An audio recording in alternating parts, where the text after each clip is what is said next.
नमस्कार. गुरुच्या गप्पांमध्ये मी तुमचं मनापासून स्वागत करतो. आज आपल्या गुरुच्या गप्पा कार्यक्रमामध्ये रयत क्रांती संघटनेचे संस्थापक अध्यक्ष गणेश वाघमारे उपस्थित झालेले आहेत. धुमसत्या सोनगाव कचरा डेपोमुळं खरं तर सातारा नगर परिषदेच्या आरोग्य निरीक्षकांच्या हक्क, कर्तव्य आणि दायित्वाचा प्रश्न उपस्थित झालेला आहे. सोनगाव कचरा डेपो पेटल्यानंतर संबंधित ठेकेदारावरती, मक्तेदारावरती गुन्हा दाखल करण्याची नामुष्की नूतन नगराध्यक्ष, उपनगराध्यक्ष, आरोग्य सभापती आणि नियोजन सभापती या सर्व पालिकेच्या पदाधिकाऱ्यांवर आलेली आहे. एकूणच या घटनेनंतर राज्यात डंका झालेल्या सातारा नगर परिषदेच्या माझी वसुंधरा अभियानाच्या पुरस्काराचा, गौरवाचा सोहळा एका बाजूला आणि दुसऱ्या बाजूला याच धुमसत्या सोनगाव कचरा डेपोमध्ये घनकचरा व्यवस्थापन झालंच नसल्याचा दावा करण्याची नामुष्की आज सातारा नगर परिषदेवरती ओढवलेली आहे. एकूण याच अनुषंगानं सातारा शहरातील मक्तेदारी आणि ठेकेदारी कशा स्वरूपात सुरू आहे या अनुषंगानं खरं तर गणेश वाघमारे यांच्यासोबत आपण संवाद साधणार आहोत. नमस्कार गणेश. नमस्कार गुरु सर. नमस्कार. सोनगाव कचरा डेपोची जो ठेका दिला गेला आणि त्या ठेक्यावरती जे काही काम झालेलं आहे त्या कामाची तपासणी करण्याचं सगळ्यात महत्वाची जबाबदारी होती ती आरोग्य निरीक्षक राकेश गलियाल यांची. म्हणजे त्याचं दैनंदिन व्यवस्थापन कसं होतंय, जर 100 टन क्षमता असणारं कचरा संकलन तिथं होणार आहे तर त्याच्यावर प्रक्रिया किती झाली पाहिजे आणि त्याच्यामध्ये होतंय का नाही ह्याची तपासण्याची जबाबदारी जर राकेश गलियाल यांची होती, तर मग राकेश गलियालांनी मागच्या काही वर्षामध्ये याबाबतचे ठोस कारवाई काय केलेली आहे तर काहीच केलेली दिसत नाही. आणि मग त्यातून जो काही प्रश्न निर्माण झालाय ते आज आपल्या सगळ्यांच्या समोर आहे. आणि जर ही आगच लागली नसती तर कदाचित आपल्या सगळ्यांना हा प्रश्न तेवढा संवेदनशीलपणे कळाला नसता. या प्रश्नामध्ये आपण अधिक खोलवर जर गेलो तर कचऱ्याचं प्रॉपर संकलन झालेलं नाहीये, त्याच्यावर प्रक्रिया झालेली नाहीये, कायद्यानुसार तिथं ज्या काही गोष्टी करारनाम्यानुसार व्हायला पाहिजेत त्याही झालेल्या नाहीयेत, मात्र बिलं काढली गेलेली. त्यावेळेस त्या विभागाचा प्रमुख म्हणून त्याची एक महत्वाची जबाबदारी, आज कोट्यवधी रुपये बिलं ज्यावेळेस पेड केलेली आहेत आणि त्यातून आउटपुटच काय नाही तर मग ही बिलं दिली कशी. खरं तर गणेश, तुम्ही महत्वाचा मुद्दा अधोरेखित करताय. सातारा नगर परिषदेमध्ये नुकतंच काही दिवसांपूर्वी जाहीर पत्रकार परिषद घेतली. यामध्ये नगराध्यक्ष अमोल मोहिते, उपनगराध्यक्ष ॲडव्होकेट दत्ता बनकर आणि आरोग्य सभापती धनंजय जांभळे आणि नियोजन सभापती देखील अशोक शेडगे उपस्थित होते. आणि त्यांनी पत्रकार परिषदेमध्ये सांगितलं की सोनगाव कचरा डेपो हा धुमसतोय, तो पेटला आहे आणि या संदर्भात ऑडिट आम्ही करणार आहोत आणि संबंधित दोषींवरती कारवाई करणार आहोत. घनकचऱ्याचं व्यवस्थापन झालं नसल्याचा दावा ह्या मंडळींनी केला. काय सांगाल तुम्ही? नाही, आता बघा, आता सगळे लोकनियुक्त आहेत आणि 4 वर्ष प्रशासन होतं. आता प्रशासन झालं आणि नगरसेवक, नगराध्यक्ष निवडून आले आणि दस्तूर खुद्द नगराध्यक्षांनी, उपनगराध्यक्षांनी हे मान्य केलेलं आहे आणि समस्त पत्रकार बांधवांसमोर पत्रकार परिषदेमध्ये हे सांगितलेलं आहे. त्यामुळे ह्याला अधिक बळकटी मिळते. तुम्हाला ते विचारायचं होतं की या संदर्भात खरं तर ज्यांचं दायित्व असल्याचं आपण सांगितलं की राकेश गलियाल याचे प्रमुख आहेत, आरोग्य निरीक्षक आहेत, त्यांचं हे दायित्व असल्याचं आपण सांगताय. मात्र याचं ऑडिट आता करायची मागणी नगराध्यक्ष, उपनगराध्यक्ष करतायत. मग हे सगळं होत असताना त्यांची भूमिका काय असायला हवी? अगोदर नाही केलं म्हणूनच हे झालं. पण नाही केलेलं तर मग त्यांच्यावरती काय कारवाई झाली? तर त्यांच्यावर कारवाईच झाली नाही. त्यांना शोकॉज नोटीस, अशा शोकॉज नोटीस किती वेळा प्रशासकीय काळामध्ये माननीय गलियाल असतील किंवा इतर अधिकारी त्यांना काढले गेलेले आहेत. परिणाम काय? कामामध्ये सुधारणा अधिकाऱ्याच्याच होत नाहीये, तर मग त्या सोनगाव कचरा डेपोवरती घडलेल्या प्रकरणाबाबत अधिकाऱ्याला आजही काही घेणं देणं नाही. आज तुम्ही संबंधित अधिकाऱ्याचं वागणं, बोलणं आणि संबंधित अधिकाऱ्याची एकूण कृती बघा, त्यांना काही परिणाम झालेला नाही त्यांच्यावरती. त्यांना शोकॉज नोटीस काढायची, तो एक प्रशासकीय कामाचा भाग असतो, काढली. पण त्याचा जे प्रकरण घडले, ज्यातून कोट्यवधी रुपयाचं नगरपालिकेचं नुकसान झालं आणि प्रश्न जो उद्भवलाय ते भरून निघणार आहे का? तर भरून निघणार नाहीये. मग अधिकाऱ्याला अकाउंटेबल धरून त्या अधिकाऱ्याला आणि संबंधित ज्या काही 2 मक्तेदार संस्था आहेत त्या संस्थांच्याकडून हे पैसे का वसूल केले जात नाहीत? हे धाडस का नगराध्यक्ष, उपनगराध्यक्ष दाखवणार आहेत का? हा प्रश्न आमच्या सातारकरांना पडतो ना. या संदर्भात मी त्यांना प्रश्न विचारला होता तर त्यांचं असं उत्तर आलं होतं की ह्याची बिलच काढली गेलेली नाहीये असं स्वतः नगराध्यक्ष, उपनगराध्यक्षांनी सांगितलं. आता या संदर्भात अजून एक ते म्हणाले की आम्ही ह्या सगळ्या गोष्टींची शहानिशा करू. पालिकेचा कारभार आता नव्याने सुरू झालेला आहे, मात्र यामध्ये विविध नगरसेवकांनी आरोप केले, ज्यामध्ये मुक्ताताई लेवे आहेत, त्याचबरोबर नगरसेवक राजू गोरे आहेत. यांनी खरं तर या प्रकरणामध्ये विशेषतः मोठ्या प्रमाणामध्ये आरोप प्रत्यारोपांच्या फैरी झाडल्या. गणेश, काय सांगाल तुम्ही या घटनेसंदर्भात? नाही बघा, सर्वसाधारण सभेमध्ये हा मुद्दा ऐरणीवर आला होता. त्याची ग्रॅव्हिटी, त्याची संवेदनशीलता सभागृहाच्या सर्व प्रशासकीय अधिकाऱ्यांनी आणि सभागृहातल्या सगळ्या नेत्यांनी, लोकनियुक्त नेत्यांनी ते समजून घेणं गरजेचं होतं आणि त्याच्यावरती ठोस काय ऍक्शन घेतात ते का ते बघणं गरजेचं होतं. ती झाली नाही. आणि काय संबंधित नगरसेवकांनी तो मुद्दा ऐरणीवरती आणला. तो मुद्दा ऐरणीवरती आल्यानंतर पण प्रशासकीय अधिकारी आणि आरोग्य निरीक्षकांनी तो मुद्दा गांभीर्याने घेतला नाही. म्हणजे किती भयानक परिस्थिती आहे की लोकनियुक्त नगरसेवक तुम्हाला त्या विषयाबाबतची गांभीर्यता दाखवून देतायत, निदर्शनास आणतायत, तरीही आरोग्य निरीक्षक त्या गोष्टीच्याकडे गांभीर्याने बघत नाही, नगरसेवकांना गांभीर्याने घेत नाही, इव्हन नगराध्यक्षांना पण गांभीर्याने घेत नाही. अशी आरोग्य सभापतींना तर म्हणजे आता ठेकेदारांची कामं आणि कर्मचाऱ्यांची कामं आणि आरोग्य निरीक्षकाची कामं पण आरोग्य सभापतींना रस्त्यावर उतरून करावे लागायला लागलेत. ह्याच्यापेक्षा भयानक परिस्थिती सातारा नगरपालिकेत आपण कधी पाहिली? सभापती धनंजय जांभळे यांनी खूप चांगली संकल्पना साताराकरांसाठी राबवलेली आहे. विशेषतः प्रत्येक प्रभागामध्ये ते स्वतः जात आहेत आणि तिथं सर्व कर्मचाऱ्यांकडून स्वच्छता करून घेत आहेत आणि ते स्वतः देखील स्वच्छता करतायत. वास्तविक या अनुषंगाने काय सांगाल तुम्ही? नाही, उलट सभापती जे आता आहेत आपले धनंजय जांभळे हे ऍक्टिव्ह आहेत. त्यांना काहीतरी साताराकरांसाठी, सातारासाठी चांगलं आरोग्य सातारकरांचं राहावं, प्रश्न सुटले जावेत म्हणून ते धडपडतायत, पुढाकार घेऊन चांगला प्रयत्न करतायत. सातारकरही त्या विषयाला सहकार्य करतायत. पण मूळ मुद्दा असा आहे की ह्याची जबाबदारी हे सगळे इम्प्लिमेंट आरोग्य सभापतींनी ऑर्डर दिली पाहिजे की माझ्या साताऱ्यातल्या आरोग्याचे प्रश्न त्या प्रश्नाने घेऊन अशा पद्धतीने काम झालं पाहिजे, या गोष्टी झाल्या पाहिजे, चेकलिस्ट अशी असली पाहिजे कामांची. पण आरोग्य सभापतींनाच आज रस्त्यावर उतरून का तर निष्क्रिय आरोग्य निरीक्षक नेमलेला आहे, जो काहीच कामाचा नाहीये, ज्याला काय बोललेलं पण कळत नाही, अशी परिस्थिती आरोग्य निरीक्षकाची करून ठेवलेली आहे. म्हणजे आहे तिथं. आणि ठेकेदारांना जे ठेके दिलेत ते ठेकेदार फक्त बिल काढण्यासाठी नगरपालिकेत येतात आणि मग सगळ्या ठेकेदाराची कामं आणि आरोग्य निरीक्षकाची कामं आणि मुकादमांचे पण, इव्हन मुकादम आता जे काय आहेत, काही मुकादम खूप चांगले काम करतात, पण बहुतेक ठिकाणी मुकादमांचे पण सगळं जे कामाचं आहे ते आमच्या आरोग्य सभापतींना करावं लागतंय. आणि ह्याच्यापेक्षा म्हणजे ही खूप भयानक गोष्ट आहे. खरं तर गणेश, खूप चांगला मुद्दा आपल्या चर्चेमध्ये आता आलेला आहे की सातारा नगर परिषदेच्या आरोग्य सभापतींनी एक संकल्पना चांगली राबवली. राष्ट्रसंत गाडगे बाबा महाराजातील विविध प्रभागात सखोल स्वच्छता अभियान ते राबवत आहेत. मात्र ज्यांचं खरं दायित्व आहे, प्रत्येक प्रभागामध्ये मुकादम नेमलेले असतात, स्वच्छता दूत असतात. या अनुषंगानं सातारा नगर परिषदेमध्ये वास्तविक स्वरूपात ठेकेदारी पद्धत रुजू आहे आणि त्या पद्धतीनं ते कामकाज नित्य नियमानं केलं जातं.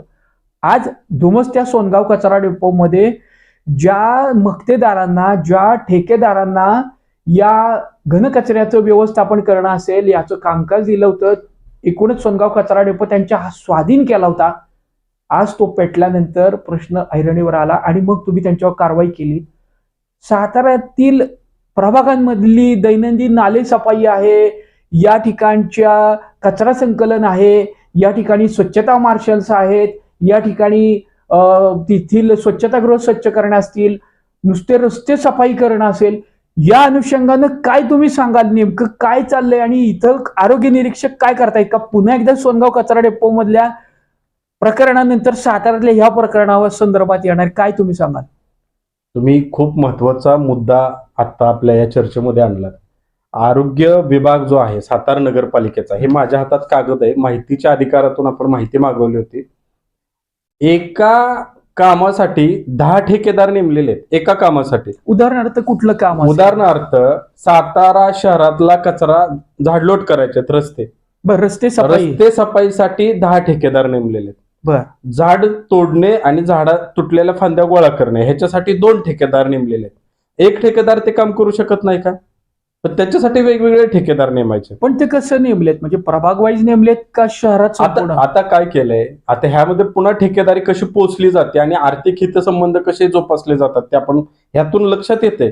बरं. म्हणजे प्रभाग क्रमांक 1 ते 3 किंवा 1 ते 4 साठी एक ठेकेदार, त्यानं काय काम करायचं, त्यानं रस्ते साफसफाई आणि स्वच्छता करायचे. परत प्रभाग क्रमांक 5 ते 8 साठी एक वेगळा ठेकेदार, असे 10 ते 12 15 ठेकेदार एका आरोग्य विभागामध्ये एकाच कामासाठी वेगवेगळे असे 10 ठेके दिलेले आहेत. बरं. आणि कोट्यवधी रुपये ह्या कामांसाठी दर महिन्याला आपण खर्च करतोय. आणि मग हे सगळं खर्च करून पण आज सातारा शहराची आरोग्याच्या कचऱ्याच्या बाबतची समस्या काय आहे, तर लोकांच्याकडे तुम्ही गेला आणि लोकांना विचारलं तर गल्लोगल्ली प्रत्येक ठिकाणी दिसतंय. सातारा नगर परिषदेमध्ये 50 नगरसेवक आहेत. हो. आणि या 50 नगरसेवकांमध्ये आता खऱ्या अर्थानं ही चुरस देखील लागणार आहे स्वच्छतेच्या अनुषंगानं. पण या स्वच्छता मार्शलांचा जर विषय आपण बघितला तर ही खरं तर आपणच या संदर्भात पहिल्यांदी अस्वच्छतेचं सर्वेक्षण गणेश आपण केलं होतं. आणि छत्रपती शिवाजी संग्रहालय जुनं, ज्या ठिकाणी स्वच्छता मार्शलच नव्हते, तिथं आपण ज्यावेळेस विषय ऐरणीवर आणल्यानंतर तिथली स्वच्छतेचा मार्शल आपल्याला दिसला, पण तिथलाच कचरा पुन्हा पुढच्या टप्प्यावरती नित्य पडत असल्याचं पण दिसून आलं. स्वच्छता मार्शल लक्षात आलेलं आहे. जसं सातारा नगर परिषदेच्या सोनगाव कचरा डेपोमध्ये घनकचऱ्याचं व्यवस्थापन झालं नसल्याचा दावा नगराध्यक्ष, उपनगराध्यक्ष आणि आरोग्य सभापती करत आहेत.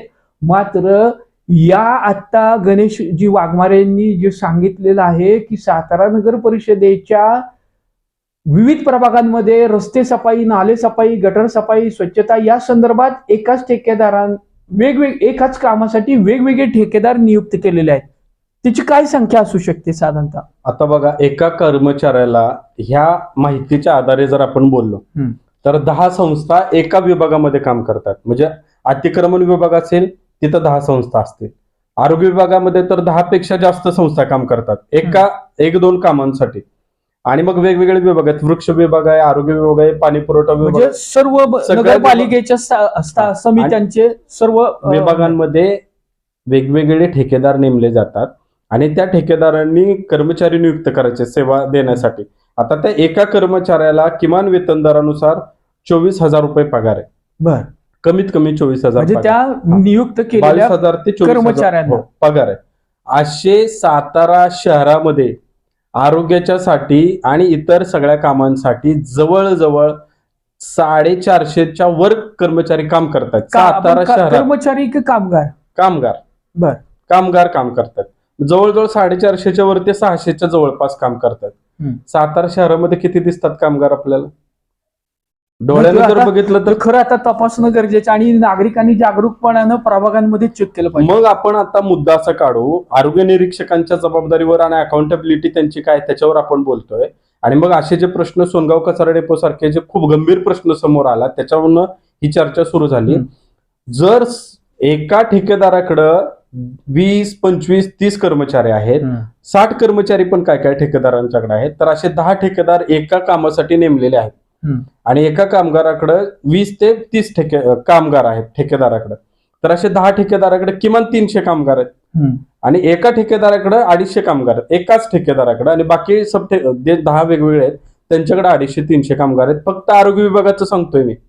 आणि एका कामगाराला एक ठेकेदार म्हणजे नगरपालिका किमान वेतनानुसार कागदोपत्री 22,000 ते 24,000 5 रुपये किमान वेतन पगार देते.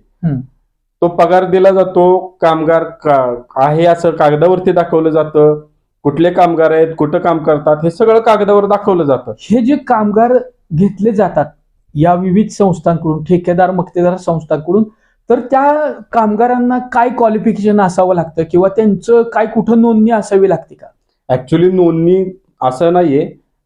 नगरपालिकेकडे किमान 30 दिवसापेक्षा जास्त कामगार कंत्राटी पद्धतीनं काम करत असेल तर करारनाम्यानुसार नगरपालिकेच्या ठेकेदारांनी त्यांना ESIC card, PF, I card देणं गरजेचं आहे. त्यांचं मस्टर तयार करणं गरजेचं आहे. पण असं कुठलीही गोष्ट ठेकेदार करत नाहीत. वारंवार मागचे 4 वर्ष झाला मी ह्याच्यावरती पण नगरपालिकेबरोबर सहाय्यक कामगार आयुक्तांबरोबर पाठपुरावा करतोय. तिथंही नगरपालिकेचे अधिकारी कुचकामी ठरलेले दिसतात. कागदोपत्री नोटिसा सगळे काढताना आम्हाला दिसतात. पण त्याचं पुढं काय होतं आता एक प्रश्न तुम्हाला सांगतो, एक महत्वाचा मुद्दा निघाला म्हणून. सातारमध्ये 25 प्रभाग आहेत, हद्दवाढ झाल्यानंतरच्या 25 प्रभाग. 25 प्रभागामध्ये म्हणावी तशी स्वच्छता होते का? तर होत नाही. लोक बघा ओरडतात, नगरसेवकांचे ओरड आहे तर आमच्या प्रभागामध्ये काम होत नाही, कर्मचारी कमी आहेत. मग जर कर्मचारी नगरसेवकच म्हणतात आमच्या प्रभागात कर्मचारी कमी आहेत, तर मग हे ठेके दिल्यानंतर 600 पर्यंत आकडा जातोय कामगारांचा. हे कामगार काम कुठं करतायत? गणेश, हे तुमच्या हातात माहिती अधिकारातनं तुम्ही मिळवलं, हे नेमकं ह्याचं साल समजू शकतं का? हे कधी कोणत्या सालातनं हे ठेके सुरू झालेले आहे? हे दरवर्षी प्रत्येक वर्षी मराठी आर्थिक वर्षानुसार मार्चला संपतात ठेके. एप्रिलमध्ये ठेका सुरू होतो, मार्चला संपतो. काही वेळा नगरपालिका एखाद्या ठेकेदाराच्या काही तांत्रिक अडचणी असतात नगरपालिकेच्या, त्यामुळे तो ठेका एक्सटेंड करते 1-2 महिने. म्हणजे प्रशासकीय काळ जो चालू होता त्या काळात हे ठेके सुरू होते. आता मागच्या वर्षी एप्रिल 25 ला ठेका सुरू झाला. आता मार्च 2026 ला बहुतेक ठेके 1 वर्षाचे संपतील. हे जे आरोग्य, पण आपण ज्या मुद्द्याला धरून आता चर्चा करतोय की धुमस्ता सोनगाव कचरा डेपो, या सोनगाव कचरा डेपोमध्ये घनकचऱ्याचं व्यवस्थापन झालं नाही आणि त्याच्याशी संलग्न असलेले हे सगळे ठेके आहेत. म्हणजे शहरातील विविध जे 25 प्रभाग आहेत, त्या प्रभागातून कचरा संकलित करणं, रस्ता स्वच्छता करणं, त्यातनं जो कचरा येतो तो तिकडं जात असणारे, शहराचं स्वच्छता आरोग्य अबाधित राखण्याचं दायित्व या मंडळींकडे. गणेश, मला सांग की आज नगराध्यक्ष उपनगराध्यक्ष सांगतायत की सातारा नगर परिषदेच्या या सोनगाव कचरा डेपोमध्ये घनकचऱ्याचं व्यवस्थापन झालं आहे. त्यांनी आरोग्य निरीक्षक राकेश गलियाल यांना शोकाज नोटीस दिलेली आहे. त्या संबंधित मक्तेदारांनी ठेकेदारांवरती गुन्हे दाखल केलेले आहेत. या तुम्ही जे आता सांगितलेलं आहे, माहिती अधिकारातनं तुम्हाला जे समजलेलं आहे, ह्या कामगारांच्या कडून काम करून घेतलं, ते या ठेकेदारांच्या संदर्भात काय भूमिका आता होणार आहे? तिथं पण अशाच पद्धतीनं आरोग्य निरीक्षकांचं कामकाज आहे? हो, आरोग्य निरीक्षकांची जास्त जबाबदारी. सगळ्यात पहिल्यांदा आरोग्य निरीक्षकांनी काम काय केलं ह्याचीच चौकशी झाली पाहिजे. आरोग्य निरीक्षकांनी सोनगाव कचरा डेपोवरती किती वेळा भेटी दिलेल्या आहेत, किती वेळा त्यातलं मूल्यांकन केलं कामाचं, किती वेळा निरीक्षण केलं आणि त्यांना ज्या काही गोष्टी निदर्शनास आल्या त्याचं शेरेबुक मध्ये काय नोंदी केलेल्या आहेत त्यांनी. संबंधित संस्थांना, जी शिवानंदन संस्था आहे जी कचरा डेपोवरती सेकंडरी म्हणून काम करत होती, आणि प्रायमरी संस्था जिचं प्रथम करारनामा झाला होता ती इकोसेव काहीतरी संस्था आहे. तर ह्या दोन्ही संस्था इंदोरची तर ती इंदोरची संस्था नंतर बाजूला गेली आणि मग ती शिवानंदन संस्था पुण्याची काहीतरी ती आली. मग त्या संस्थेनं मागच्या 4-5 वर्षामध्ये काय कामं केली, त्यातून किती खत प्रक्रिया निर्मिती झाली, त्यातनं नगरपालिकेला महसूल वाढीसाठी काय उपयोग झाला, असे सगळे प्रश्न ऐरणीवरती आलेले आहेत ना. खरं तर ते आता नक्कीच होणार आहे. या संदर्भात ते ऑडिट करणार आहेत असं म्हणालेत. मात्र नगरपालिकेच्या मातृसंस्थेच्या मालमत्तेचं नुकसान झालेलं आहे आणि या सर्व घटना घडत असताना ज्या मूळ ज्यांच्याकडे आपण बघतो की घनकचऱ्याचं व्यवस्थापनाचा घाट घालण्याच्या हेतूसाठी हे केलं, तो हेतूच साध्य झालेला नाही असं नगरपालिकेचे आत्ताचे सर्व पदाधिकारी, नगराध्यक्ष उपनगराध्यक्ष सांगतायत. माझा पुन्हा एकदा तुम्हाला तोच प्रश्न आहे की जे तुम्ही आता सांगताय की जे शिवनंदन जी कुठली संस्था आहे त्या संस्थेकडं खरं तर याचं कामकाजाचं दायित्व होतं. आज गुन्हा दाखल होताना मूळ इंदोरच्या इकोसेव नावाच्या संस्थेवरती दाखल झालेला आहे. मात्र या संस्थेच्या संदर्भात काहीही आलेलं नाही. तो खरं तर प्रशासनाचा भाग आहे. त्याच्यावरती आपण घडलेली घटना काय, याचं दायित्व काय, हे तपासण्याचं काम नेमकं आरोग्य निरीक्षकांचं आहे. त्या अनुषंगाने काय सांगाल? आणि आता जी पत्रकार परिषद झाली त्याच्यामध्ये पण असंच दिसलं की तू मारल्यासारखं कर, मी मारल्यासारखं करतो, तू रडल्यासारखं कर. म्हणजे इतका मोठा गंभीर प्रश्न उपस्थित झाला, उद्भवलाय आणि ह्याच्यानंतर पण कोणाला प्रशासनातल्या काही गांभीर्य दिसत नाही, गंभीरपणा काहीच नाहीये. आणि मग काय झालंय, आम्ही गुन्हा नोंद केलाय. गुन्हा नोंद केलाय पण त्याची काय, म्हणजे काय त्या गुन्ह्यामध्ये नोंद केलं तुम्ही? शासनाची फसवणूक केली. नगरपालिका हे शासन आहे, शासनाची कोट्यवधी रुपयाची फसवणूक केली. 420चा गुन्हा तुम्ही नोंद केला का? भारतीय न्याय संहितानुसार कुठली तुम्ही कलम लावली त्या संबंधित संस्थेवर, कंपनीवरती? आणि गुन्हा कोणावरती नोंद केलाय तुम्ही, कुणी नोंद केलाय?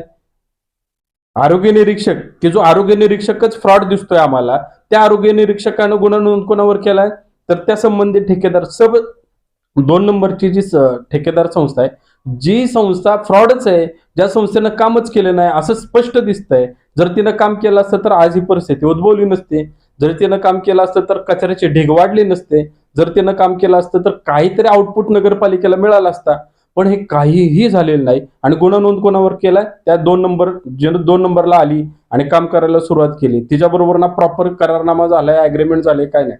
आणि जी मूळ संस्था होती ती बाजूला आहे. तिच्यावरती गुन्हा नोंद झालाय, जी कामच करत नव्हती. आणि गुन्हा दाखल करण्याचं दायित्व ज्यांचं आहे की ज्यांनीच मूळ ह्या सगळ्या गोष्टी केल्या नाहीत, तपासल्या नाहीत. म्हणजे ही सर्वात मोठी शोकांतिका सातारा नगर परिषदेमध्ये आपल्याला दिसून आलेली आहे. अत्यंत गांभीर्यानं बघण्याची ही गोष्ट आहे.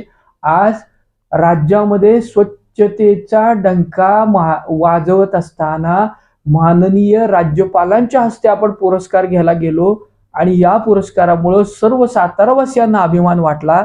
आणि त्याच आरोग्य निरीक्षकांच्या एका कर्तव्यात केलेल्या कसुरीमुळं आज या पुढच्या काळामध्ये पुरस्कार मिळतील का अशी शंका आज साधकांना उपस्थित झालेली आहे.